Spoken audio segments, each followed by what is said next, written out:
Nigeria now, where President Muhammadu Buhari has announced that all national assets recovered in the anti-corruption fight be sold off and the proceeds be paid to the national treasury.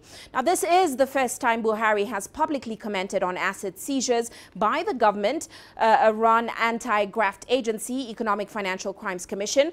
The EFCC has announced more vigor in prosecuting and convicting a number of high-profile cases. For the first time, high-profile politicians have had to answer for institutional graft. Now, Sophia Dango joins us in Abuja to shed some more light on this. Sophia, thanks for joining us on the show. Now, this is certainly good news for Nigeria. Do we have any more details as to Buhari's plan to sell off these assets and pass on the proceeds to Treasury? Or is there even evidence of the assets already seized?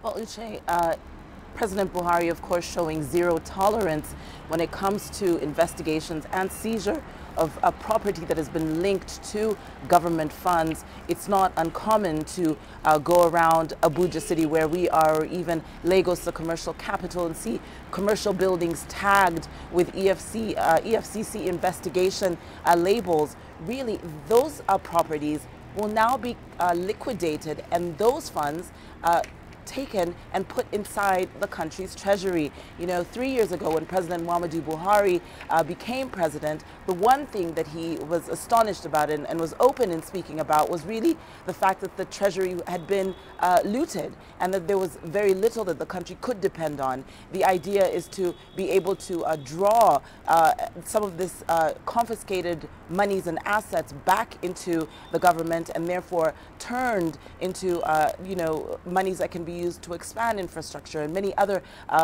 you know, government spending that is definitely needed in the country. It's also notable that President Muhammadu Buhari has not left any institution alone in the area of security, in the area of ministries, and even local governments. President Muhammadu Buhari has said that prosecution must find the perpetrators and introduce measures that will help the country really crack down on institutional corruption. And that seems to be working here in Nigeria. Uche. Well, Sophia, many thanks for that update. Of course, Sophia Dango joining us there in Abuja. We do apologize for that poor audio.